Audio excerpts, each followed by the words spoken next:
Hi, I'm Bob from My Life in 75 Square Feet, and today I'll be going to the Allman Brothers big house in Macon, Georgia.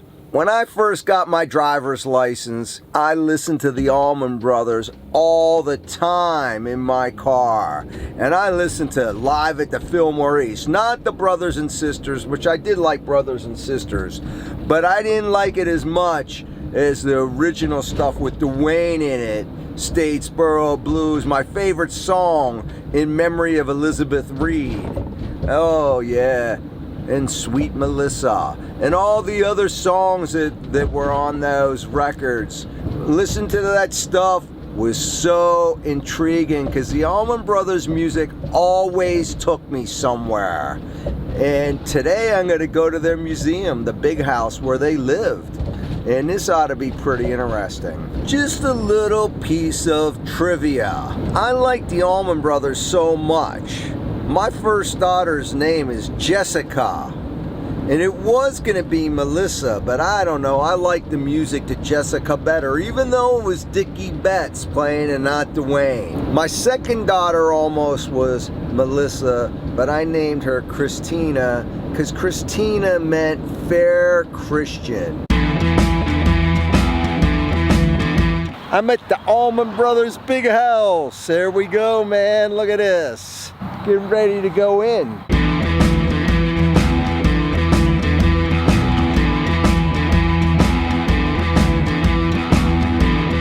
Oh yeah, the mushroom. That's what they're noted for.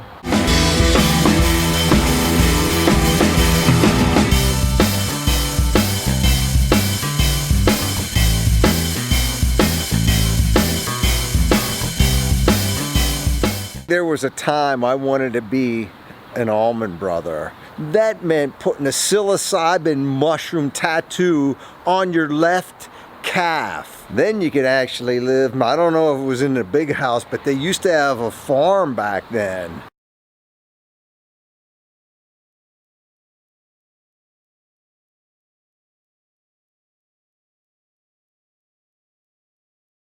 There is one very sad but true disclaimer that I must make before I go any further. Inside the Allman Brothers big house, Allman Brothers music plays constantly when it's open. So there's no possibility I could have any sound going on in there because YouTube would slap a copyright infringement on this video, may even shut down my channel. That's so sad. I would so much rather have a song like In Memory of Elizabeth Reed playing through, or some other Allman Brothers song playing through this entire video. Now I'm going to be forced to narrate throughout the video.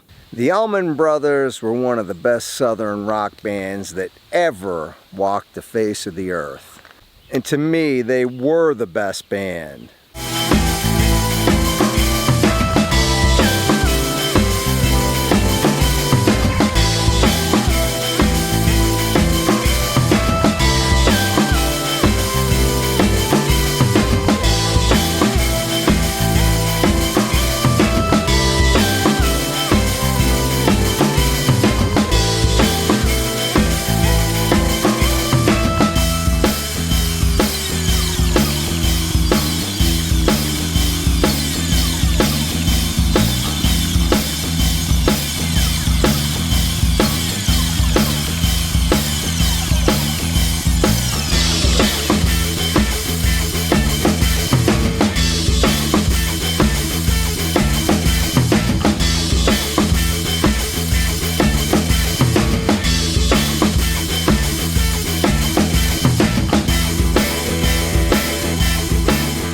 Although they played different kind of guitars, here's Duane's Les Paul, probably one of his favorite guitars, a Gibson Les Paul. Sweet Melissa was a song that the Allman Brothers did. This guitar is the acoustic guitar used to write the song. The Allman Brothers band wasn't always the Allman Brothers. They started out as the Allman Joys. And here's the iconic first Allman Brothers band album cover. Probably one of the first times in the studio. Hey guys, could you at least put some clothes on? The Allman Brothers band's first album album's back cover. This is the Melissa tribute guitar, and it's in front of this big colorful tapestry of the Allman Brothers in front of their gear.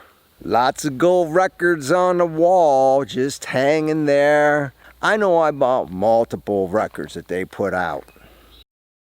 There was even a wall with Dickie Betts' pictures all over them, and there are quite a few of them. Dickie Betts is one of the last Allman Brothers still alive. And here's Dickie's sunburst Gibson Les Paul guitar. Gibson must have given them a pretty good endorsement deal. I know I would. Typically in the South, there are many on-porch jam sessions, and here's one of them. I know the Allman Brothers used Marshall amps, and I think they even went to high-watt amps for a while, but here's some Fender amps. Prior to me coming here, my daughter, and I didn't tell you about my daughter, but she is an actress, a director, a producer. She could edit video, she could do it all. She directed a spot for the state of Georgia to go to this Allman Brothers big house and museum and to do a shoot for their 50th anniversary. She did it right before I got there. Do you see this guitar, this Eat a Peach guitar? She has a picture on Facebook with her playing this thing. You weren't allowed to touch any of these guitars when I was there. Here's a picture of one of the bedrooms. And there were stories that Dickie was always in the shower. I think he was always running around naked. The famous brothers and sisters picture. Now here's Butch's drums, but these drums look way too new to have ever been on the road. Here's a Gibson Firebird. And it looks like it's from the 60s, and it's one of the better Firebirds because it has the reverse headstock on it. I'm across the street from the Allman Brothers' big house where they used to live. There was a song that Dickie Betts wrote called Blue Sky. Now it means more to me, so when I play it, I'll understand it a little better. This is the beginning of the song. Walk along the river, sweet lullaby. They just keep them flowing. There it is, the river. Dickie used to come down here and walk along the river. It's good old Sunday morning. Bells are ringing everywhere. Now the bells they're talking about are from this church across the street, and there's a bell tower. Here's a cemetery that the Allman Brothers made famous, the Rose Hill Cemetery. Now back in those days, they had long hair. They became outcasts of Macon because of their long hair. So they used to spend a lot of time in this cemetery.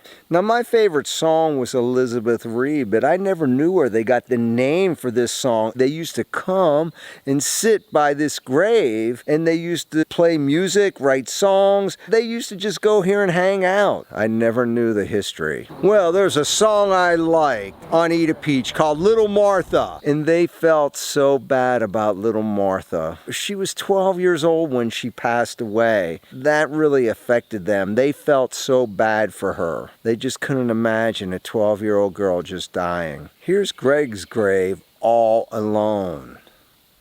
I think there's room for expansion for other people now. And you'll see Duane and Barry Oakley right next to each other. They have headstones. I don't know why Greg doesn't have a headstone. One thing I know for sure, I almost should have never gone to that cemetery because I felt empty when I left there. And if you remember the back cover from the Allman Brothers' first record, well, here's me for my record cover. I have my whole band with me, just Bob.